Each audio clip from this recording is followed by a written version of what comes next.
رسول اللہ صلی اللہ علیہ وسلم نے فرمایا جمعہ کے دن اور جمعے کی رات کو کثرت سے مجھ پر درود پڑا کرو، بس جو آدمی مجھ پر ایک دفعہ درود بھیجے گا اللہ اس پر 10 رحمتیں نازل کرے گا۔ اللہم صلی علی محمد۔ رسول اللہ صلی اللہ علیہ وسلم نے فرمایا تمہارے افضل دنوں میں سے جمعے کا دن ہے، اسی دن آدم علیہ السلام پیدا کیے گئے، اسی دن ان کی روح قبض کی گئی، اسی دن سور پھونکا جائے گا اور اس دن سب لوگ بے ہوش ہوں گے، اس لیے اس دن مجھ پر کثرت سے درود بھیجا کرو کیونکہ تمہارا درود مجھ پر پیش کیا جاتا ہے۔ کہتے ہیں لوگوں نے پوچھا یا رسول اللہ ہمارا درود آپ پر کس طرح پیش کیا جائے گا جبکہ آپ کا جسم بوسیدہ ہو چکا ہوگا؟ تو آپ نے فرمایا بے شک اللہ عز و جل نے انبیاء کے جسموں کو زمین پر حرام کر دیا ہے، یعنی فرشتوں کے ذریعے آپ تک درود پہنچایا جاتا ہے۔ انبیاء کے جسموں کو مٹی نہیں کھاتی، صحیح سلامت ہوتے ہیں ان کے جسم۔ سورۃ الکہف پڑھنا، نبی صلی اللہ علیہ وسلم نے فرمایا جو شخص جمعہ کے دن سورۃ الکہف پڑھتا ہے تو اس کے لیے دوسرے جمعے تک نور روشن رہتا ہے۔ غسل کرنا، ہر بالغ پر جمعہ کے لیے جانا ضروری ہے اور ہر وہ شخص جس پر جمعہ کے لیے جانا ضروری ہے اس پر غسل ہے، یعنی اس کو لازمی غسل کرنا چاہیے، اللہ یہ کہ کوئی مجبوری ہو۔ تو آپ اپنا اسکیجول اس طرح بنائیں نا کہ جیسے اگر آپ ہر روز نہاتے ہیں پھر تو کوئی مسئلہ نہیں، لیکن اگر آپ ایک دن چھوڑ کے ایک دن نہاتے ہیں تو آپ پھر اس طرح اسکیجول کریں کہ جیسے آپ منڈے کو نہائے، پھر وینسڈے کو نہائے، پھر جمعے کو نہائے، پھر آپ سیٹرڈے سنڈے اگر نہیں بھی نہاتے پھر منڈے، تو اس طرح آپ جمعے کو مس نہیں کریں گے۔ یہ نہیں کہ جمعرات کو نہا کے جمعہ کو چھوڑ دیا یا جمعہ چھوڑ کے ہفتے کو نہائے، ایسا نہیں کرنا چاہیے۔ علماء نے غسل کے حکم کے بارے میں اختلاف کیا، بعض تو کہتے ہیں یہ واجب ہے یعنی فرض کے درجے میں ہے، اور جمہور علماء یہ کہتے ہیں کہ مستحب ہے، پسندیدہ ہے، افضل عمل ہے۔ حدیث میں آتا ہے جس نے جمعے کے دن وضو کیا اس نے اچھا کیا اور جس نے غسل کیا تو یہ افضل ہے۔ صفائی میں مبالغہ ہوتی ہے نا، ویکلی صفائی آپ کو کرنی ہوتی ہے، یعنی جیسے ناخن وغیرہ کاٹتے ہیں یا پھر اپنے زائد بال وغیرہ اتارتے ہیں، تو یہ سب چیزیں اگر جمعے کے دن ہو تو زیادہ بہتر ہے۔ نبی صلی اللہ علیہ وسلم نے فرمایا جو شخص جمعے کے دن اچھی طرح غسل کرے، اچھی طرح سنوار کر وضو کرے، اپنے بہترین لباس میں سے پہنے، یعنی جمعے کے دن باقی دنوں کی نسبت اچھا لباس پہنے، اللہ نے اس کی قسمت میں گھر والوں کی جو خوشبو لکھی ہو وہ لگا لے، یعنی گھر میں جو بھی خوشبو ہے، پھر جمعہ پڑھنے آئے تو لغو کام نہ کرے، 2 آدمیوں کے درمیان جدائی نہ کرے، یعنی 2 لوگ بیٹھے ان کے بیچ میں گھس کے بیٹھ جائے۔ اس جمعے اور دوسرے جمعے کے درمیان کے پورے ہفتے کے گناہ معاف کر دیے جاتے ہیں۔ پھر مسواک کرنا، جمعے کی سنتیں بتاتے ہوئے آپ نے فرمایا اور تم پر مسواک کرنا لازم ہے۔ اچھا لباس پہننا، نبی صلی اللہ علیہ وسلم نے فرمایا اگر ممکن ہو تو جمعہ کے لیے اپنے کام کاج کے کپڑوں کے علاوہ 2 کپڑے اور بنا رکھنے میں کیا حرج ہے، اسپیشل ڈریس رکھے جو جمعے کو ہی پہن لے۔ خوشبو لگانا، یعنی خوشبو لگائے، حدیث میں آتا ہے چاہے وہ عورت کی خوشبو سے ہو، یعنی آپ کی اپنی نہیں، بیوی کی خوشبو پڑی ہو وہی لگا لو، لیکن لگاؤ۔ تیل لگانا، جو شخص جمعہ کے دن غسل کرے اور جس قدر ممکن ہو پاکیزگی حاصل کرے اور اپنے تیل میں سے تیل لگائے یا اپنے گھر کی خوشبو میں سے خوشبو لگائے، پھر نکلے کہ 2 آدمیوں کے درمیان تفریق نہ کرے، جتنی مقدرہ نماز پڑھ لے اور جب امام بات کرے تو خاموش رہے، اس جمعے سے لے کر دوسرے جمعے تک اس کے گناہ بخش دیے جاتے ہیں۔ جمعہ کا وقت، سورج ڈھلتے ہی جمعہ پڑھنا، سورج ڈھلتے ہی جمعہ پڑھنا، اول وقت جمعہ پڑھنا، بہت لیٹ نہیں کرنا چاہیے۔ ایاس بن سلمہ بن اکوع اپنے والد سے روایت کرتے ہیں، انہوں نے کہا کہ ہم رسول اللہ صلی اللہ علیہ وسلم کے ساتھ جمعے کی نماز پڑھ کر واپس لوٹتے تھے تو دیواروں کا سایہ اتنا نہیں ہوتا تھا کہ ان سے اپنے آپ کو سایہ مہیا کیا جا سکے، یعنی ابھی سورج بہت تھوڑا ڈھلا ہوتا تھا۔ ہاں، گرمی کی شدت میں تاخیر کی اجازت ہے۔ مسجد میں داخلہ، مسجد کی طرف جلدی نکلنا، تحیت المسجد ادا کرنا۔ عمرو بن دینار کہتے ہیں انہوں نے جابر رضی اللہ عنہ کو کہتے ہوئے سنا کہ ایک شخص جمعہ کے دن مسجد میں داخل ہوا اس حال میں کہ نبی صلی اللہ علیہ وسلم خطبہ دے رہے تھے، تو آپ نے فرمایا کیا تم نے نماز پڑھی؟ اس نے کہا نہیں، تو آپ نے فرمایا کھڑے ہو 2 رکعتیں پڑھو۔ اب یہ بڑا اہم مسئلہ ہے، مسجد میں داخل ہو چاہے خطبہ ہو رہا ہو 2 رکعت پڑھے بغیر نہ بیٹھو، ٹھیک ہے؟ اور یہ کیا ہے؟ دراصل تحیت المسجد، یہ جمعے کی سنتیں نہیں ہیں، یہ کیا ہے؟ تحیت المسجد ہے، اور مختصر پڑھی جائیں، یعنی امام جب خطبہ دے رہا ہو تو چاہیے کہ 2 رکعتیں پڑھے اور دونوں میں اختصار کرے۔ نماز سے قبل ہلکا بنانے کی ممانعت، مثلا آپ جلدی چلے گئے تو یہ نہیں کہ ایک گروپ بنا کے آپس میں گپ شپ شروع کر دیں، نہیں، سیدھے ہی لائنوں میں بیٹھیے۔ انتظار کا وقت کیسے گزاریں گے؟ نفل پڑھ کے بیٹھ گئے، ذکر اذکار کریں، قبلے کی طرف رخ کر کے لائنوں میں بیٹھیں، حلقہ نہیں بنائیں، بیٹھ کے خرید و فروخت نہیں کریں، تاخیر سے آنے پہ گردنیں پھلانگ کے نہ آگے جائیں۔ رسول اللہ صلی اللہ علیہ وسلم نے فرمایا ٹیک لگا کے مت کھاؤ، یہ عام ایک ادب بتایا، یعنی اس طرح ٹیک لگا کے نہیں کھاؤ، کھانے کے وقت سیدھے ہو جاؤ۔ چھنے ہوئے آٹے کی روٹی نہ کھاؤ، میدا۔ مسجد میں کوئی جگہ مقرر نہ کرو کہ یہ میری جگہ ہے، آپ کیوں آج یہاں کھڑی ہو گئی، کہ تم اسی میں ہی نماز پڑھو۔ کچھ لوگ ہوتے ہیں نا آ کے مخصوص جگہ ہی پڑھتے ہیں، اگر کوئی اور وہاں ہو جائے ڈسٹرب ہو جاتے ہیں۔ اور جمعہ کے دن لوگوں کی گردنیں نہ پھلانگو، ورنہ اللہ تمہیں قیامت کے دن لوگوں کے لیے پل بنا دے گا۔ کیونکہ بہت اذیت کی بات ہے نا، بیٹھے ہیں لوگ باقاعدہ بعض اوقات کندھوں پہ ہاتھ رکھ کے اس کو تنگ کر اس کو تنگ کر، تو یہ نہیں کرنا چاہیے۔ اگر آپ کو اٹھنا بھی پڑ گیا بیچ میں تو واپسی پہ پیچھے کھڑے ہو جائیے، اگلی لائن مل جائے گی۔ جی یہ تو بہت ضروری بات آپ نے کی کہ جب لوگ مسجد آئے تو پہلی صف میں بیٹھے، یہ نہیں پہلی چھوڑ کے آخری میں بیٹھ جائیں اور پھر لوگ ان کی گردنیں پلانگتے رہیں، دوسروں کے لیے فتنہ بننا۔ جابر بن عبداللہ رضی اللہ عنہ سے روایت ہے کہ جمعے کے دن رسول اللہ صلی اللہ علیہ وسلم خطبہ ارشاد فرما رہے تھے کہ ایک آدمی مسجد میں داخل ہوا، وہ قریب آ کر بیٹھنے کے لیے لوگوں کے اوپر سے گزرنے لگا۔ رسول اللہ صلی اللہ علیہ وسلم نے فرمایا بیٹھ جاؤ، تحقیق تم نے لوگوں کو تکلیف پہنچائی اور دیر سے آئے۔ یہ عربی کے الفاظ بڑے خوبصورت ہیں، اجلس فقد آذیت و آنیت، کتنی جامع زبان ہے یہ، اجلس فقط آذیت، تو نے اذیت دی، و آنیت، اور دیر سے آئے۔ ہاں تو اس سے منع کیا جائے۔ کسی کو اس کی جگہ سے نہ اٹھانا۔ جابر رضی اللہ عنہ نبی صلی اللہ علیہ وسلم سے روایت کرتے ہیں، آپ نے فرمایا تم میں سے کوئی شخص جمعہ کے دن اپنے بھائی کو کھڑا نہ کرے کہ پھر دوسری طرف سے آ کر اس کی جگہ پہ خود بیٹھ جائے، بلکہ جو آئے وہ کہے جگہ کشادہ کرو، ہمارے لیے بھی جگہ بناؤ، یہ کہے۔ خطبہ جمعہ اور اس کے آداب۔ خطبہ جمعہ کی اہمیت، جب اذان ہو جائے تو کیا کرے انسان؟ مسجد کی طرف دوڑ پڑے۔ تو مسجد میں جماعت تو نہیں ہو رہی ہوگی، پہلے کیا ہو رہا ہوگا؟ خطبہ ہو رہا ہوگا۔ امام کا خطبے سے پہلے سلام کرنا۔ نبی صلی اللہ علیہ وسلم جب ممبر پر چڑھتے تو حاضرین کو السلام علیکم کہتے۔ امام کا کھڑے ہو کر خطبہ دینا۔ رسول اللہ صلی اللہ علیہ وسلم کھڑے ہو کر خطبہ دیتے، پھر بیٹھ جاتے، پھر کھڑے ہوتے اور کھڑے ہو کر خطبہ دیتے، یعنی بیچ میں تھوڑا سا بیٹھ بھی جاتے تھے۔ جس نے تمہیں یہ خبر دی کہ آپ بیٹھ کر خطبہ دیتے تھے تو تحقیق اس نے جھوٹ بولا، بس یقیناً اللہ کی قسم میں نے آپ کے ساتھ 2000 سے زائد نمازیں پڑھی ہیں، یعنی جن میں بہت سے جمعے بھی آئے ہیں، تو ایسا کچھ نہیں۔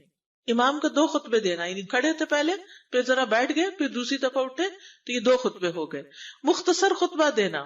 آپ کے خطبات چند کلمات ہوا کرتے تھے، بہت لمبی تقریریں نہیں، آپ کا خطبہ درمیانہ ہوتا تھا۔ نبی صلی اللہ علیہ وسلم نے فرمایا آدمی کا نماز کو لمبا کرنا اور خطبے کو مختصر کرنا اس کی سمجھداری کی علامت ہے۔ بس نماز لمبی کرو اور خطبہ مختصر کرو، کیونکہ بعض بیان جادو جیسا اثر رکھتے ہیں، یعنی تھوڑا بھی بات کرو گے تو دل میں چلی جائے گی۔ نماز پہ زیادہ توجہ۔ نبی صلی اللہ علیہ وسلم کا خطبے میں سورۃ قاف پڑھنا۔ حارثہ بن نعمان کی بیٹی سے روایت ہے، کہتی ہے کہ میں نے سورۃ قاف رسول اللہ صلی اللہ علیہ وسلم سے سن کر حفظ کر لی۔ آپ ہر جمعے کو خطبے میں پڑھا کرتے تھے۔ سامعین کا امام کی طرف رخ کرنا، یعنی جمعے کے دن یہ نہیں کہ آپ کرسی لگا کے کسی اور طرف منہ کر کے بیٹھ جائیں اور جب جماعت ہو تو پھر صف میں کھڑے، نہیں، آپ صف میں بیٹھے ہو، کس طرف منہ ہو؟ قبلہ رخ ہو، امام سامنے ہی ہوگا نا قبلے کی طرف۔ ایک صحابی کہتے کہ جب آپ ممبر پہ چڑھتے تو ہم اپنے چہروں کے ساتھ آپ کی طرف متوجہ ہوتے، ادھر ادھر نہیں دیکھتے تھے خطبے کے دوران۔ امام کے قریب بیٹھنا۔ اللہ کے نبی صلی اللہ علیہ وسلم نے فرمایا ذکر میں حاضر ہوا کرو، یعنی خطبہ میں، اور امام کے قریب بیٹھا کرو، بے شک آدمی دور ہوتا رہتا ہے حتیٰ کہ وہ جنت میں بھی پیچھے ہی ہوگا اگرچہ وہ اس میں داخل بھی ہو جائے۔ یہ تاخیر کی اتنی مذمت ہے۔ خاموشی سے خطبہ سننا، یعنی بات نہیں کرنی چاہیے، کوئی اہم بات بھی نہیں پوچھنی چاہیے۔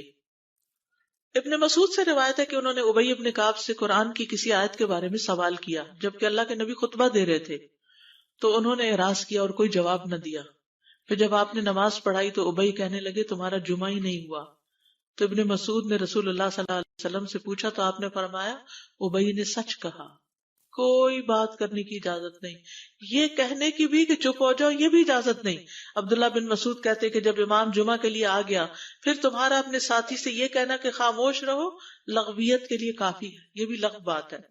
کوئی لغو حرکت نہ کرنا، کنکریوں سے نہ کھیلنا، فون سے نہیں کھیلنا، میسجز چیک نہیں کرنا، انگلیوں میں انگلیاں ڈال کے پٹاخے نہیں بجانا، گوٹ مار کے نہیں بیٹھنا. گوٹ مار کے کیسے بیٹھتے ہیں؟ گھٹنے اوپر کر کے اور یوں ایسے گھٹنوں کے گرد ہاتھ ڈال کے. کئی دفعہ ایسے نظر آتا ہے کہ خطبے میں لوگ اس طرح بیٹھے ہوتے ہیں کیونکہ پتہ نہیں ہے. یعنی آپ چوکڑی مار سکتے ہیں. آپ سب سے افضل پوزیشن تو یہ ہے کہ جیسے نماز کے اتحیات میں ہم بیٹھتے ہیں، لیکن کچھ لوگ اس طرح بیٹھ نہیں سکتے، چلے کرسی میں بیٹھ جائیں. اگر کرسی نہیں ہے، نیچے بیٹھے ہیں، تو چوکڑی مار کے بیٹھ جائیں، مگر ٹانگیں اس طرح پیٹ کے ساتھ لگا کے گھٹنوں پہ ہاتھ کو بل دے کے اس طرح نہیں بیٹھے. اگر مجبوری ہے تو وہ اور بات ہے، لیکن یہ کہ بلا وجہ نہیں کرنا چاہیے کیونکہ ادب کے خلاف ہے. اونگ آنے پر جگہ بدلنا. نبی صلی اللہ علیہ وسلم نے فرمایا اگر جمعہ کے دن کسی کو مسجد میں اونگ آنے لگے تو اپنی اس جگہ کو دوسری جگہ سے بدل لے. کہ بعض اوقات ایسا ہوتا ہے نا، خطبے کے وقت بڑی سکینت ہوتی ہے اور آخری خطبہ تو آپ نیند میں ہی سنتے ہیں.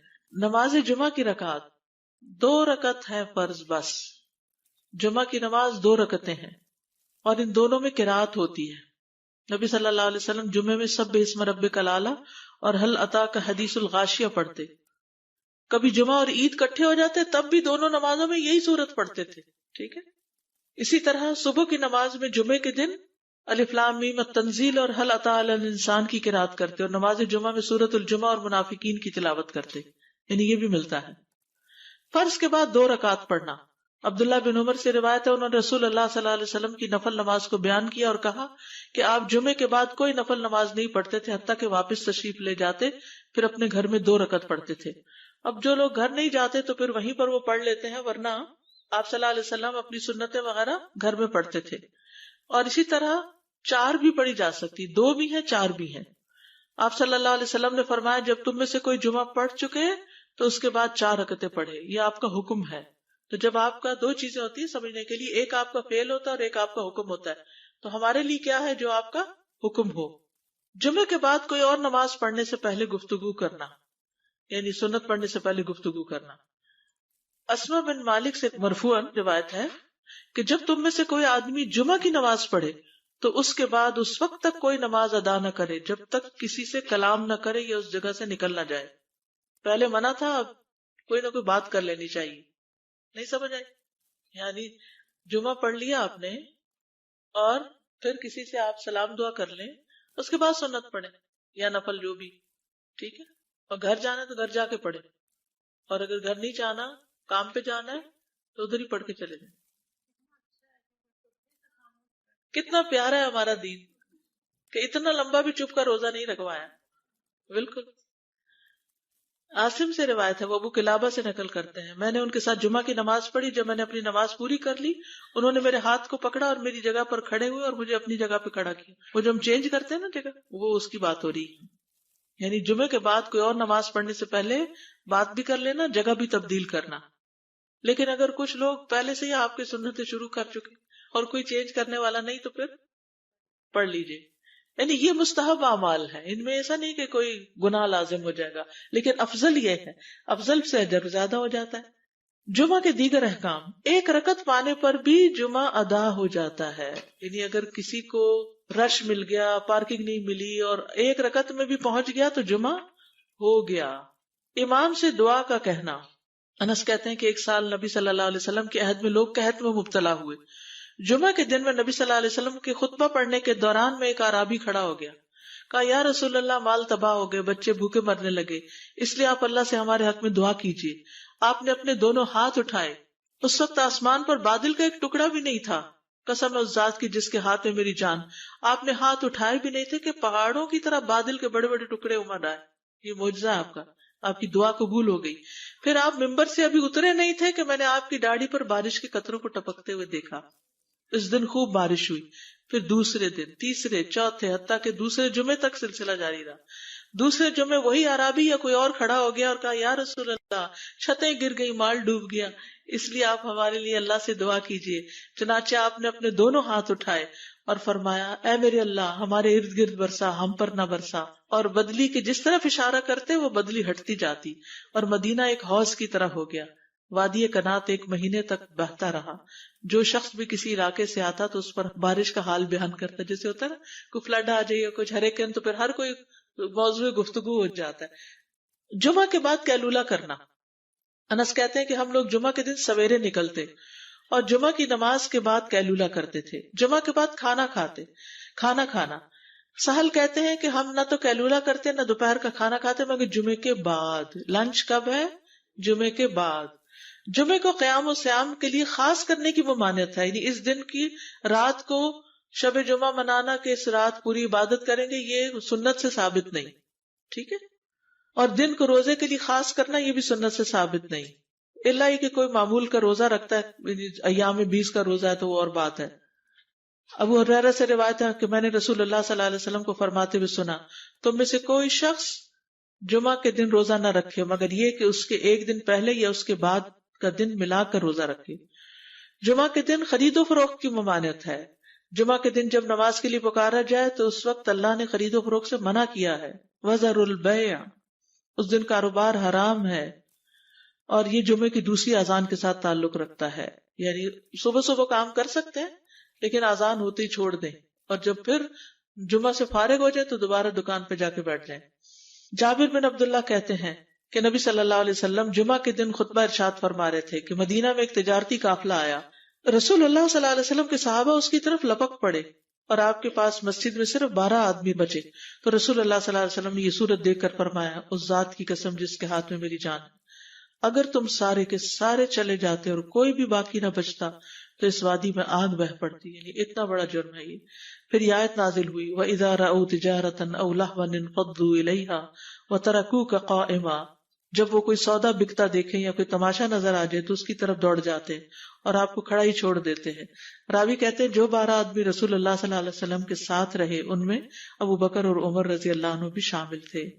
جمعے کے دن قبولیت کی گھڑی ہوتی ہے، اس وقت اللہ سے بھلائی مانگنی چاہیے. رسول اللہ صلی اللہ علیہ وسلم نے فرمایا، جمعے کے دن میں ایک گھڑی ایسی ہے کہ کوئی مسلمان اللہ سے کسی خیر کا سوال کرتے ہوئے اس کی موافقت نہیں کرتا مگر اللہ اسے وہی خیر عطا کر دیتا ہے. فرمایا یہ ایک چھوٹی سی گھڑی تھوڑی دیر کے لیے ہوتی ہے اور یہ ہر جمعے کو ہوتی ہے. ٹھیک ہے. اور خصوصاً نماز میں بھی اگر کوئی دعا کر رہا ہوتا ہے نا انسان تو وہ بھی قبول ہو جاتی ہے. نماز میں دعا کہاں ہوتی ہے؟ شروع میں ہوتی ہے، رکوع میں ہوتی ہے، سجدے میں ہوتی ہے، تشہد میں ہوتی ہیں.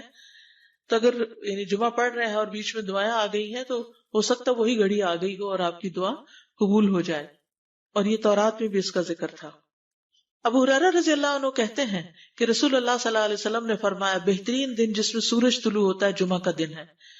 اس دن میں ایک گھڑی ایسی ہے کہ نماز کی حالت میں اگر کوئی مسلمان بندہ اللہ عز و جل سے کچھ طلب کرے تو وہ اس کو ضرور دیتا ہے.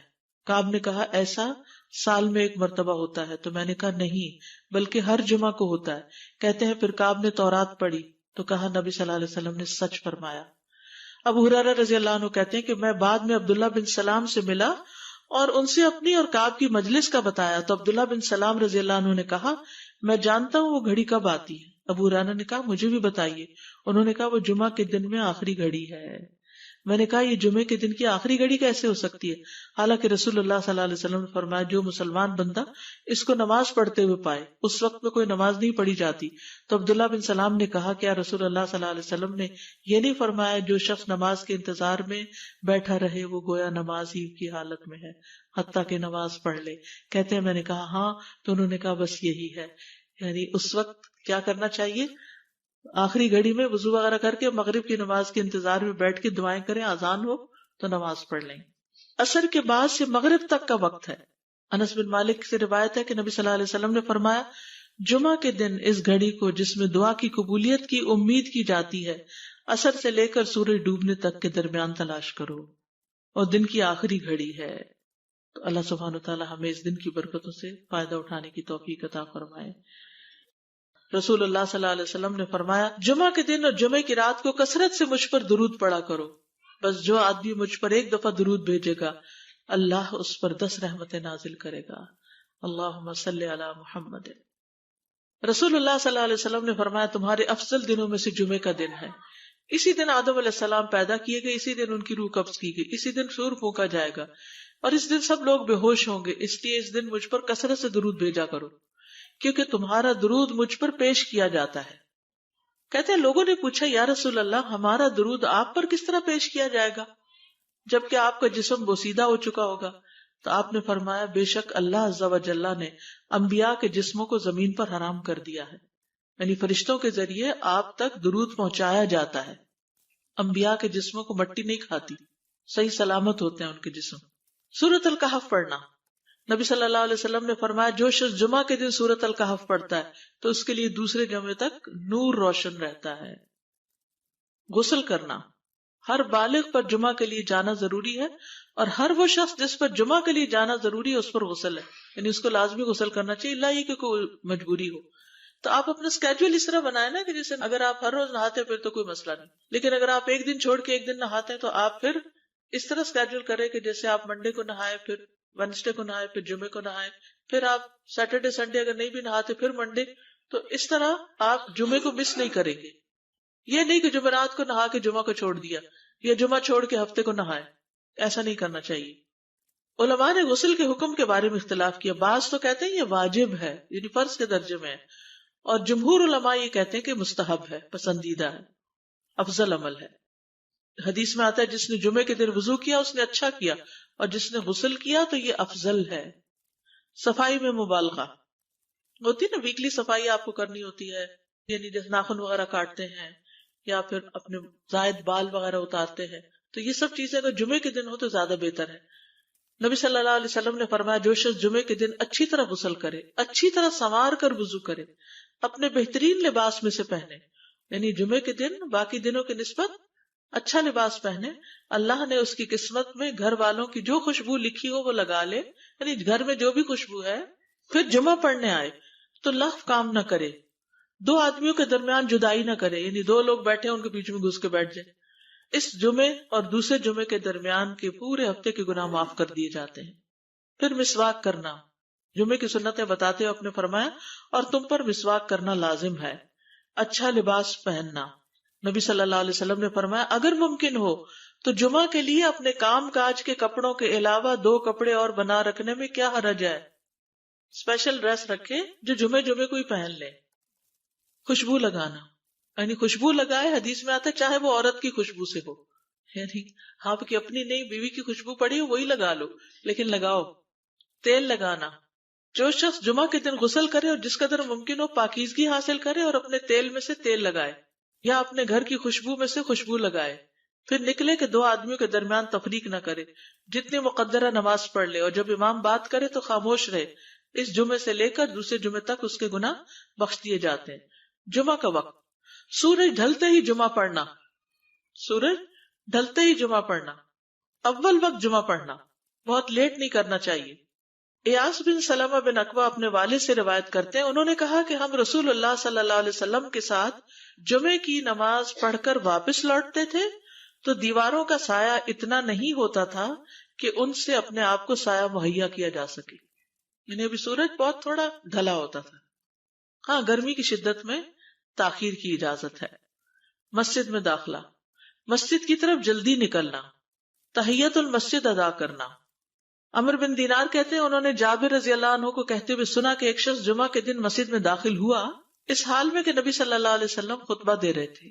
تو آپ نے فرمایا کیا تم نے نماز پڑھی؟ اس نے کہا نہیں. تو آپ نے فرمایا کھڑے ہو 2 رکعتیں پڑھو. اب یہ بڑا اہم مسئلہ ہے، مسجد میں داخل ہو چاہے خطبہ ہو رہا ہو 2 رکعت پڑھے بغیر نہ بیٹھو، ٹھیک ہے. اور یہ کیا ہے؟ دراصل تحیت المسجد، یہ جمعے کی سنتیں نہیں ہیں، یہ کیا ہے؟ تحیت المسجد ہے. اور مختصر پڑھی جائیں، یعنی امام جب خطبہ دے رہا ہو تو چاہیے کہ 2 رکعتیں پڑھے اور دونوں میں اختصار کرے. نماز سے قبل ہلکا بنانے کی ممانعت، مثلا آپ جلدی چلے گئے تو یہ نہیں کہ ایک گروپ بنا کے آپس میں گپ شپ شروع کر دیں، نہیں، سیدھے ہی لائنوں میں بیٹھیے. انتظار کا وقت کیسے گزاریں گے؟ نفل پڑھ کے بیٹھ گئے، ذکر اذکار کریں، قبلے کی طرف رخ کر کے لائنوں میں بیٹھیں. ہلکا نہیں بنائیں، بیٹھ کے خرید و فروخت نہیں کریں. تاخیر سے آنے پہ گردنیں پھلانگ کے نہ آگے جائیں. رسول اللہ صلی اللہ علیہ وسلم نے فرمایا ٹیک لگا کے مت کھاؤ، یہ عام ایک ادب بتایا، یعنی اس طرح ٹیک لگا کے نہیں کھاؤ، کھانے کے وقت سیدھے ہو جاؤ. چھنے ہوئے آٹے کی روٹی نہ کھاؤ، میدا. مسجد میں کوئی جگہ مقرر نہ کرو کہ یہ میری جگہ ہے، آپ کیوں آج یہاں کھڑی ہو گئی، کہ تم اسی میں ہی نماز پڑھو. کچھ لوگ ہوتے ہیں نا آ کے مخصوص جگہ ہی پڑھتے ہیں، اگر کوئی اور وہاں ہو جائے ڈسٹرب ہو جاتے ہیں. اور جمعہ کے دن لوگوں کی گردنیں نہ پھلانگو، ورنہ اللہ تمہیں قیامت کے دن لوگوں کے لیے پل بنا دے گا. کیونکہ بہت اذیت کی بات ہے نا. بیٹھے ہیں لوگ باقاعدہ بعض اوقات کندھوں پہ ہاتھ رکھ کے اس کو تنگ کر اس کو تنگ کر. تو یہ نہیں کرنا چاہیے. اگر آپ کو اٹھنا بھی پڑ گیا بیچ میں تو واپسی پہ پیچھے کھڑے ہو جائیے, اگلی لائن مل جائے گی.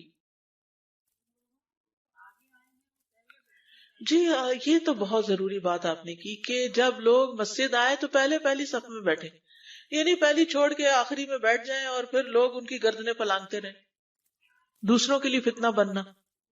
جابر بن عبداللہ رضی اللہ عنہ سے روایت ہے کہ جمعے کے دن رسول اللہ صلی اللہ علیہ وسلم خطبہ ارشاد فرما رہے تھے کہ ایک آدمی مسجد میں داخل ہوا, وہ قریب آ کر بیٹھنے کے لیے لوگوں کے اوپر سے گزرنے لگا. رسول اللہ صلی اللہ علیہ وسلم نے فرمایا بیٹھ جاؤ, تحقیق تم نے لوگوں کو تکلیف پہنچائی اور دیر سے آئے. یہ عربی کے الفاظ بڑے خوبصورت ہیں. اجلس فقد آذیت و آنیت, کتنی جامع زبان ہے یہ. اجلس فقط آذیت, تو نے اذیت دی, و آنیت, اور دیر سے آئے. ہاں تو اس سے منع کیا گیا. کسی کو اس کی جگہ سے نہ اٹھانا. جابر رضی اللہ عنہ نبی صلی اللہ علیہ وسلم سے روایت کرتے ہیں, آپ نے فرمایا تم میں سے کوئی شخص جمعہ کے دن اپنے بھائی کو کھڑا نہ کرے کہ پھر دوسری طرف سے آ کر اس کی جگہ پہ خود بیٹھ جائے, بلکہ جو آئے وہ کہے جگہ کشادہ کرو, ہمارے لیے بھی جگہ بناؤ, یہ کہے. خطبہ جمعہ اور اس کے آداب. خطبہ جمعہ کی اہمیت. جب اذان ہو جائے تو کیا کرے انسان؟ مسجد کی طرف دوڑ پڑے. تو مسجد میں جماعت تو نہیں ہو رہی ہوگی, پہلے کیا ہو رہا ہوگا؟ خطبہ ہو رہا ہوگا. امام کا خطبے سے پہلے سلام کرنا. نبی صلی اللہ علیہ وسلم جب ممبر پر چڑھتے تو حاضرین کو السلام علیکم کہتے. امام کا کھڑے ہو کر خطبہ دینا. رسول اللہ صلی اللہ علیہ وسلم کھڑے ہو کر خطبہ دیتے, پھر بیٹھ جاتے, پھر کھڑے ہوتے اور کھڑے ہو کر خطبہ دیتے, یعنی بیچ میں تھوڑا سا بیٹھ بھی جاتے تھے. جس نے تمہیں یہ خبر دی کہ آپ بیٹھ کر خطبہ دیتے تھے تو تحقیق اس نے جھوٹ بولا. بس یقیناً اللہ کی قسم میں نے آپ کے ساتھ 2000 سے زائد نمازیں پڑھی ہیں, یعنی جن میں بہت سے جمعے بھی آئے ہیں, تو ایسا کچھ نہیں. امام کا 2 خطبے دینا, یعنی کھڑے تھے پہلے, پھر ذرا بیٹھ گئے, پھر دوسری دفعہ اٹھے, تو یہ 2 خطبے ہو گئے. مختصر خطبہ دینا. آپ کے خطبات چند کلمات ہوا کرتے تھے, بہت لمبی تقریریں نہیں. آپ کا خطبہ درمیانہ ہوتا تھا. نبی صلی اللہ علیہ وسلم نے فرمایا آدمی کا نماز کو لمبا کرنا اور خطبے کو مختصر کرنا اس کی سمجھداری کی علامت ہے. بس نماز لمبی کرو اور خطبہ مختصر کرو, کیونکہ بعض بیان جادو جیسا اثر رکھتے ہیں, یعنی تھوڑے بھی بات کرو گے تو دل میں چلی جائے گی. نماز پہ زیادہ توجہ. نبی صلی اللہ علیہ وسلم کا خطبے میں سورۃ قاف پڑھنا. حارثہ بن نعمان کی بیٹی سے روایت ہے, کہتی ہے کہ میں نے سورۃ قاف رسول اللہ صلی اللہ علیہ وسلم سے سن کر حفظ کر لی. آپ ہر جمعے کو خطبے میں پڑھا کرتے تھے. سامعین کا امام کی طرف رخ کرنا, یعنی جمعے کے دن یہ نہیں کہ آپ کرسی لگا کے کسی اور طرف منہ کر کے بیٹھ جائیں اور جب جماعت ہو تو پھر صف میں کھڑے. نہیں, آپ صف میں بیٹھے ہو, کس طرف منہ ہو؟ قبلہ رخ ہو. امام سامنے ہی ہوگا نا قبلے کی طرف. ایک صحابی کہتے کہ جب آپ ممبر پہ چڑھتے تو ہم اپنے چہروں کے ساتھ آپ کی طرف متوجہ ہوتے, ادھر ادھر نہیں دیکھتے تھے خطبے کے دوران.